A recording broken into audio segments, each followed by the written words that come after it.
Welcome back for another video. I asked for all your unpopular FPL opinions for this season, so we're going to have a look at your responses and we're going to discuss and maybe debunk some of them. If you've got a hot FPL take, chuck it in the comments below. I'll be giving my personal opinion on these takes and you might disagree. Let's get into it. FPL Kimkey Boots says Haaland will not be the highest point scorer in FPL this season. This one's interesting. Despite smashing the Golden Boot record, his 272 points was actually only 9 clear of Kane. Though Kane obviously potentially on his way out of Spurs, there is certainly others who could be in with a shout. What if Liverpool get back to their absolute best? I would say Salah could absolutely do it. Or if Saka's trajectory continues, perhaps he can as well. Maybe it's someone else entirely. Certainly unpopular, but this one's got legs. On the subject of Salah, FPL Bateman says Salah's essential for our teams in Game Week 1. You could argue that no one's essential in FPL, even Haaland. That said, I do recall last season, about 10 game weeks in, there was only a few managers in the top 100k that hadn't owned him all season, so that underlines what you're up against mathematically. I'm going to throw in this one from Javier as well, who says that Haaland isn't essential. So going without him is obviously a huge early risk. You're playing against the field every week in FPL, and if he does start well, at 85% plus ownership, you could be left in the dust. Salah, I'll argue, absolutely isn't essential. This is how my team currently looks. Obviously there's so much you can do if you don't have Salah, and you can load up on good value mids in that 6.5 to 9 mil bracket. However, being able to captain Salah in Game Week 2 is a very nice edge home to Bournemouth, but I'm going to shut this one down. FPL Fella says less chips would make FPL better. So you might not know this, but chips were actually added to FPL ahead of the 15-16 season. And at the time there was an all-out attack chip which let you play a 2-5-3 formation. This was later replaced with the free hit. So FPL's actually existed for longer without chips than it has with. This one I'd say is down to preference. A more engaged manager might prefer a chipless game because it would reward good planning. I personally don't mind the chips, even if they do add a lot of variance which can go either way. Double chips has even been suggested before, which would be one of every chip for each half of the season. One idea that I've thrown out is that we could create multiple teams, but they don't log a rank, and then these could be used to join games like a chipless league or anti-FPL, set and forget, etc. Let us know your thoughts on chips below. Insa says Nunez at 7.5 mil is a good choice. I agree in the sense that when he plays he's a good choice, but Liverpool's front three so up in the air. Salah starts on the right wing obviously, and the other 4 spots are going to be shared between Diaz, Jota, Gakpo and Darwin. I do fully expect him to have some double-digit game weeks, followed by some blanks and 1-pointers off the bench. Hard to justify when you've got the likes of Mitoma and Mbeumo, and even Eze for 1 mil cheaper. Nunez is Liverpool's most informed player in pre-season, which is an interesting one, so perhaps this is his season. I can't see myself going into Game Week 1 with him though. Love this next one from Corey Tennick. Bench boost is viable for the first game week. So I've seen this experimented on before to varying degrees of success and failure. It's not something I'll ever do, but I'll play devil's advocate here. I've thrown together a potential Game Week 1 bench boost team here, so let's entertain the idea. Don't read too much into the team as this was a 30-second draft, but the bench boost is generally best used after a wildcard because it means you can prepare the optimal bench for it, so to speak. So Game Week 1 is essentially like you're on a wildcard.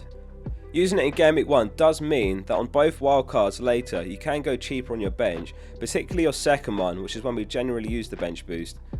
Instead, your starting 11 can be stacked and therefore on paper should score more.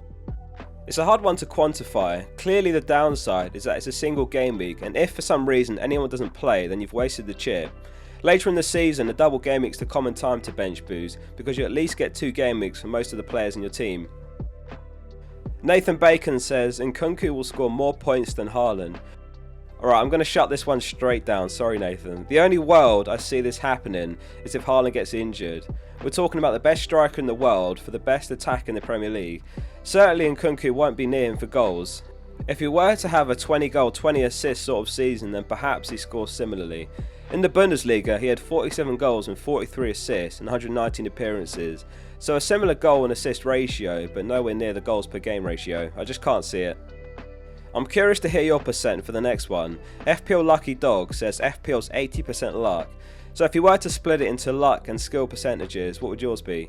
It goes without saying there's a lot of luck in FPL. The season I was in number 1, I've always openly admitted that it was the luckiest run I'll ever have in FPL.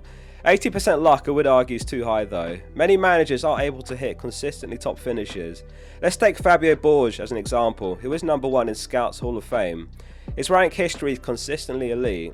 If I were to put percentages on it, I'll go for 70% skill, 30% luck. What do you think? Julian says Foden will bag over 200 points this season. So for this one, I'm going to refer to a thread from Alex MCFZ, who knows Man City more than pretty much anyone. He wrote a great piece on Foden, and he does fancy him to have his best season yet. He wrote a piece on Haaland before Game Week 1 last season as well, and he was actually very accurate on his output. So he's ballparked 2,500 minutes for Foden this season, and using his 22-23 stats, he said that'll put him at 15 goals and 8 assists. So let's do some rough maths on it. Let's say 25 starts for 2 points, 15 goals times 5 points per goal, and then 8 assists times 3 points per assist. And then we'll give him a further 10 points from, let's say, 10 clean sheets. And let's give a low estimate that he matches his 15 bonus points from last season. That would put him at 174 points for the season, which would be an excellent return for 7.5 mil, and potential to push that even higher. In pre-season, he's been playing the Gundogan role. There's clearly more of a route into the team for him, and there's also potential to play in left wing and right wing, particularly with Mahrez departing. So I'm going to estimate he falls slightly short of 200 points, but he has his best season yet. Interesting one from FPL Eric next. Acting early on transfers is more plus EV than waiting. So I'll explain what he means here. Most managers will wait as late as possible before making transfers, because then you have the most possible information available to you. Of course, when there's big price swings, then many move early on their transfers. Others move early regardless, even for the sake of 0.1 mil. The idea is that later in the season you have more money in the bank, which means more EV meaning expected value. So to simplify it, more team value is more points. Not always the case, but more team value does generally yield more EV. Personally, whenever I can help it, I'll wait. I've moved early in the past and then later regretted it when something's changed, but I can see the argument for moving early. Jerry says content creators are the reason for everyone having the same team. I don't mind including this one, and always receptive to feedback. I do see this one once in a while, and one thing I do have to point out is that you as subscribers is a pretty small fraction of the overall player base. This season there should be over 12 million managers, meanwhile a good video might get 50,000 views. So as a ballpark, that's what, 0.4%? And those of you that watch content will come to your own conclusions either way. I'm not right 100% of the time either, no one is. I also think the template is easy enough for anyone to arrive at independently.